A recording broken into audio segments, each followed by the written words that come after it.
Hello everyone, my name is Marian Andrei and today we're driving the new 2020 Niro Plug-in Hybrid. So if you are afraid of a fully electric vehicle and you have anxiety range, this might be a solution for you, especially if you drive on short journeys every day from home to work and so on, and you have a daily charging port available for this car. So this is how it looks like. This is the facelift of the Niro, and as you can see, it has a different set of headlights with a different design, a different light signature.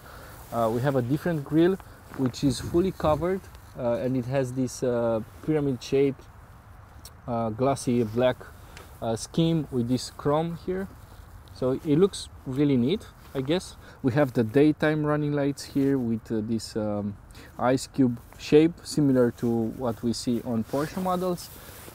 We have 16-inch alloy wheels, which have this plastic cover, so this should make the wheel more aerodynamic, so it will improve fuel efficiency. This is all about fuel efficiency on this car, don't forget, it's a plug-in hybrid.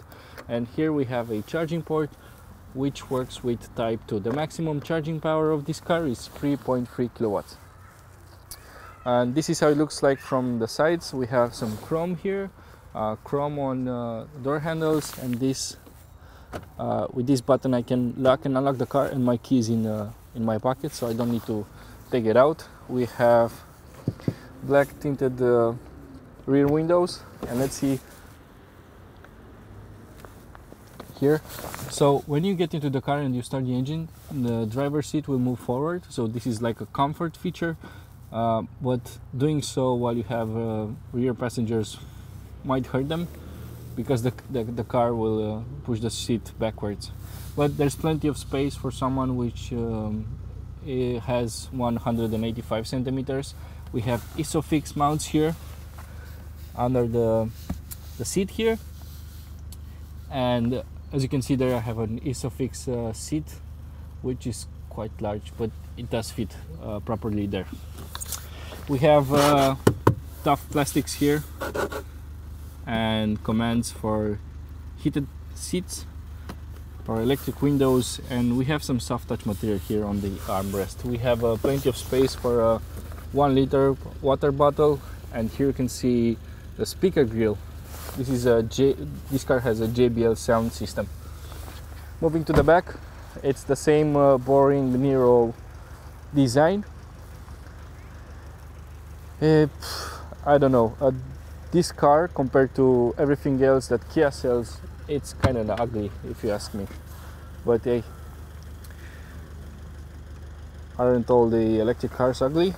Most of them are. The boot, it's not so big. It has 324 liters, which is small compared to other SUVs in the class. It's similar to the subcompact segment actually. So you can find a boot this size on cars like Ford Fiesta or Volkswagen Polo and so on. But this should be enough for a weekend trip out with the kids.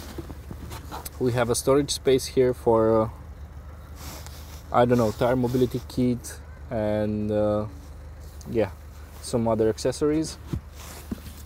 And here you can see the car's charging cable, which has a Schuko 220, and with this cable at a normal home socket, the car will be fully charged in 4.5 hours. Let's see what's here. Oh, so this is the battery, the small one actually. It has a 8.9 kilowatt hour battery underneath there. Let's move on to the driver's side, where we do get some changes on this facelift. So now we have a bigger screen. Let me start it. We have a 10.25 inch screen which works lovely. It looks really nice, and for a system on this kind of car, in the mass market cars, it works really well. It's very fast, there's no stuttering. It looks like it's running on 90 Hz screen, So that I love. You can see different kind of information on this plug-in hybrid. So I can see the range available now. I only have 11% battery available, but the car will always maintain 10 to 15% for hybrid mode. If you have more than 50% charge, then you can run on fully electric power. Otherwise, it will work in hybrid mode. So yeah, this is how it looks like. It runs really fast. Starting route guidance. As you can see, this is the integrated navigation system, and yeah, it works really nice. It works even better with Apple CarPlay or Android Auto. And for that, you have an USB port here, a 12-volt socket here, and another fast charge available here, and also Qi wireless charging there. On the driver's side, we have a different screen, so we don't have any classic needles anymore. We have on the left side, we can see the if we are charging the battery or not through regenerative braking. You can see how much battery we have left. You can see information on the dashboard there about consumption. So I drove this car for the last 260 kilometers, and my mileage says I've done 3.5 liters for 100 kilometers, which is really nice. I've spent almost 13 hours in the car. So here we can see the rev from the engine, but when the engine is stopped, you will see no markings there. And on the right side, you can see the speed and how much gas I have left in the car. Here on the left side, we have some safety features that I can turn on and off, lane assist also. And here I have some buttons for opening the fuel cap and turning on the self-charging, so I can program the car to start charging at a certain hour, and when I go to the car, it's already heated, and so on. Yeah, it looks really nice. We have some soft touch materials here, also here, some glassy plastics here, and yeah, here on the lower side of the cabin we have some hard plastics. We have plenty of room for our beverages here. And also we have heated steering wheel, heated seats, ventilated seats. So in terms of comfort, this is a very well equipped car, and it costs in Romania about 35,000 pounds. We have a small glass roof here, and I love this. This is a small storage space for your sunglasses. We have LED lights and this badge here that says Eco Plug-in. Here we have some glassy plastics that they have a really nice design here, but they start from here and there. It looks like carbon fiber, but trust me, it's not. And here you can see we have JBL sound system, which sounds really, really nice. So let's take it for a drive. So now the car is ready to roll, so I'll have to put it in drive, and it uses the... In 200 meters, turn right. Oh, I should stop this. No. Starting route guidance. In 100 meters, Stop turn guidance. left and then left. Stop. Okay, perfect. So now the car is on full electric mode, and I can accelerate harder. And yeah, it hasn't started the engine so far, but I do have only 10% battery, so which is cool. And this is the default driving mode, so we are in hybrid. But I also have an auto function and fully EV only if I have more than 15% battery left. So now I floor it a little bit harder, and now it started the 1.6 GDI engine, which is a fully aspirated engine, so no turbocharger, no supercharger, no nothing.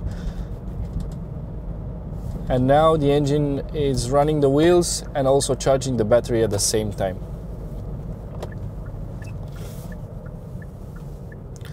And now, because I braked, the gasoline engine was stopped, and all the kinetic energy goes straight to the battery. I'm back on fully electric mode, and I want to show you something cool. So you see I have these pedals behind the wheel, which are useless, especially on a plug-in car.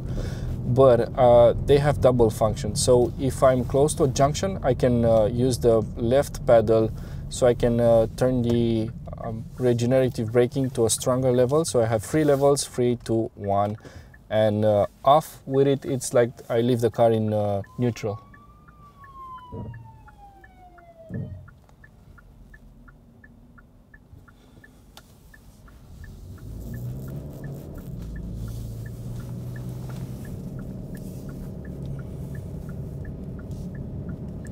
So let me show you again. Now the regen brake is off. I'm driving at 40 kilometers per hour, and I will take my foot off the pedal, gas pedal, and now, as you can see, it's rolling easily away. But if I press the left pedal once, it's starting to brake a lot harder, twice, even more, and 3, it's like I'm pressing the brake pedal, but I'm not. So you can play with these pedals as you want. If you want to use only the gas pedal, you can do so just by turning on the regen brake on the maximum level. But I can also use this pedal. Remember, I told you it has 2 functions. I can put the car in sport mode just by moving the gear lever to the left. Now the engine is on, and I can use the pedals for downshifting.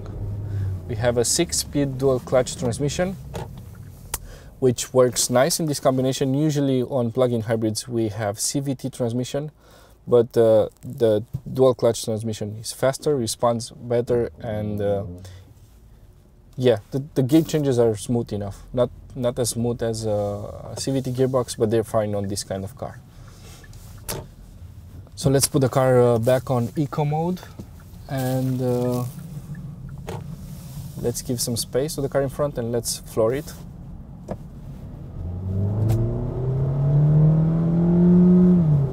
We have a lot of engine noise, but the car is not so powerful. We have 141 brake horsepower combined. The gasoline engine has about 109 horsepower, and together we have about 260 Newton meters of torque, which is fine. In this kind of car, the electric motor works as a turbo, but we don't have any load time. So when you press the gas pedal, the acceleration is instant, especially if the gas engine is on. So like now in sport mode, I press and it goes straight away. What it's like to drive. So the suspension setup is more on the firm side. So it's not, it doesn't have any comfort setup. So you can feel very sporty sometimes, especially if you don't have a perfect road. But otherwise, for an SUV like this, it's okay. You can drive this car fast if you want to. It doesn't have too much body roll, and the steering is quite heavy for a car that should be used in town, especially at 50-60 kilometers per hour. The steering wheel feels quite heavy.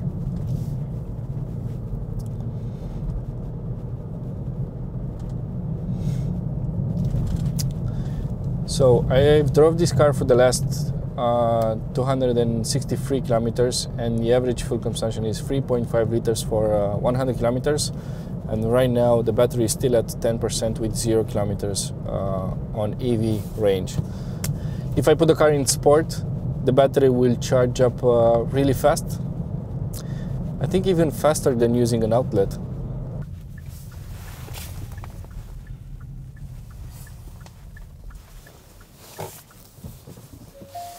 We have a good backup camera, good resolution, and it looks really well on wide. So let's put it back in sport. Does feel fast. We had 12% state of charge a few seconds back.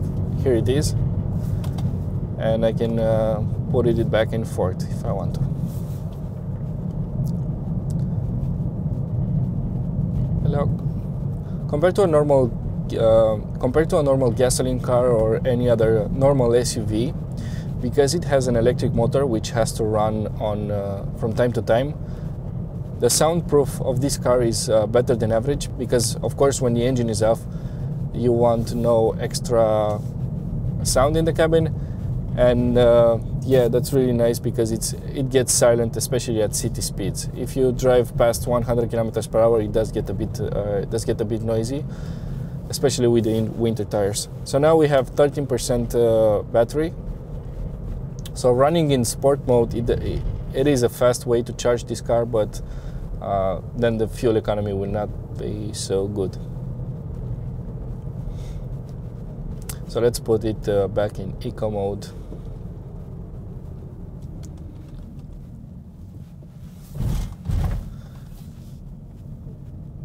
%14 already. I told you, it charges faster than using an outlet. Using the regen again. Hop.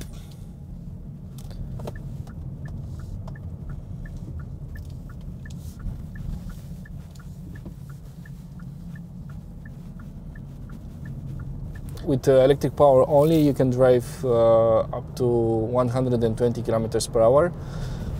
Kia says that you can do 58 kilometers with a fully charged battery. I've managed to do 53 kilometers with at city speeds in stop-start traffic, and I've used the AC for a short drive. So yeah, you can drive at least 50 kilometers with the battery fully charged. Should I recommend this car? Yes, if you use the car for daily commute and you have a socket available to charge this car every day, this should be a very good option. Otherwise, I recommend paying more for the Niro EV, which has a very good range and it has, of course, better fuel economy. But for this kind of car, seeing their 3.5 liters for every 100 kilometers, it's not bad at all. So, but yeah, I've drove this car every day for the last 5 days, only on short trips, because if I use this car for a long trip, let's say 300-400 kilometers, then the average fuel consumption would be around 5 liters for every 100 kilometers. So yeah, these are my thoughts about Kia Niro PHEV.